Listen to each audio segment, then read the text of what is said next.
Hey everyone, Terry Arbor here at the Obesity Cure channel. If you're new here, welcome. This is a channel about intermittent fasting, achieving your desired weight and maintaining it, and getting in shape, and everything related to that. Right now, I was wanting to come on and comment again about this news story. It's just a hit piece on intermittent fasting and why it's there. I've got more details about the study.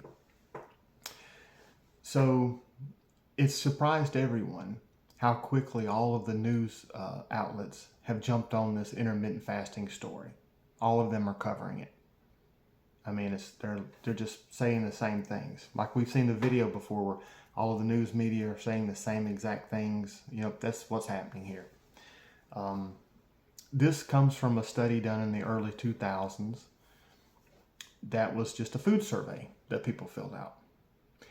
And the correlation between cardiovascular death, dying of heart disease, and a reduced eating window was just one possible thing that they could draw from that. They didn't look at if the people that died of the heart disease had previous heart complications. They didn't look at if they were smokers. There's many correlations. Like most of them could have lived, I don't know, but most of them could have lived up north. You can say, well, living up north causes heart disease and death by cardiovascular. They didn't draw any of these lines of comparison, but they chose to say it's intermittent fasting. What they did is they scoured the evidence in the past. They have to ignore a mountain of evidence that shows that intermittent fasting is incredibly healthy for you, incredibly good for you, mountains of evidence. They have to ignore that and pick out the one thing and try to draw lines of comparison to show a correlation between cardiovascular disease and intermittent fasting. And then they pounce on it and put it on every news outlet. And why would they do that? Why would that make any sense? Because of the millions of dollars of ad money that the networks get from food companies and drug companies. Watch commercials, watch regular network television, watch commercials. What do you see? You see restaurant advertisements, you see candy, Reese's, you see all kinds of advertisements for food and stuff. It's just crazy. And then you'll see a drug commercial about what to do when that shit hurts you, and then you're going to have to take the drugs now to fix it, and then the side effects. And then you'll have your little television show that comes on and it'll make you laugh, and the television show programs you in the right way to view your world. It socially programs you to feel and believe and think like they want you to, even though you think it's your decision, but that's off topic. So you got that, and then you got the programming on what to eat to make you sick, to eat all the time, and then you've got the drugs commercials. All that ad money, you know, that's who controls the networks. And so imagine the reduction in profit that the food industry would see if all of a sudden the intermittent fasting lifestyle became as popular as the low carb fad became, as popular as the low fat fad became in the 90s. Imagine the protein power, the Atkins diet. If intermittent fasting became as widespread as the Atkins diet, because all of these diets still have you buying food and eating, right? It still was feeding the food industry. They just packaged it differently and gave it to you. That's all. Changed the labels. But this intermittent fasting is scary for the food industry because it takes someone who's eating 3 meals a day plus snacks, or 4 meals a day plus snacks, and eating in bed and eating in the middle of the night and constantly consuming, and you eat 1 to 2 meals a day. Greatly reducing how much money you spend on groceries, greatly taking their profits away. It's a scary thing, and they have to assassinate that diet immediately and act now. And they've already succeeded.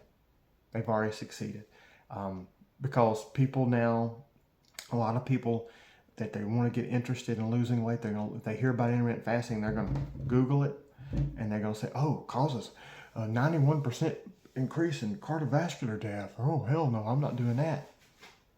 Done, finished. It's a fire break. I refer to as fire break in books and stuff that I've written before. They will separate people that don't know any better from trying it and keep them good consumers from drug industry. The medical industry is going to greatly profit off them, and then finally the funeral home will. So I'm 53. I feel like I'm 30. I mean, it's incredible. The changes, and this intermittent fasting thing is the best thing you can do, especially when you just know it's calories. It's not eating keto and all that kind of thing that makes it work. It's just calories, eating a slight calorie deficit when you do have your eating window during the day. That's all it is. It increases your immune system. My wife works with children, and so she catches everything that the children pass off to her. And in the past, I would get sick too, but so far, she had a really bad bronchitis, sinus thing happen, and I got a little bit for just one day, and the next day it was gone like that. It was amazing. And come to find out, I did some research.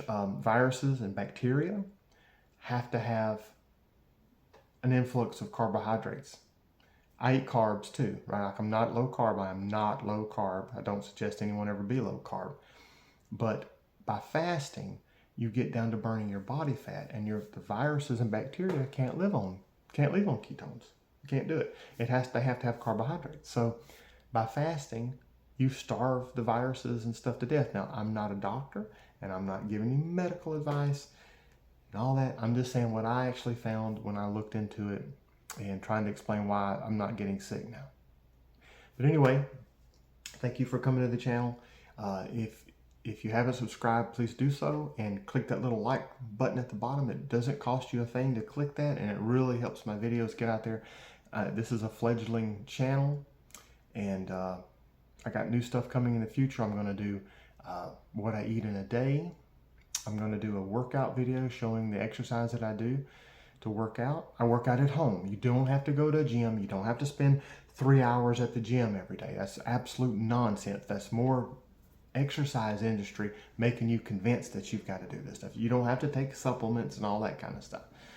And I get really good results. I'm going to do a picture of my body. I'm not going to show you the loose skin at the very bottom, but I'll show you the abs. I already have abs again at 53.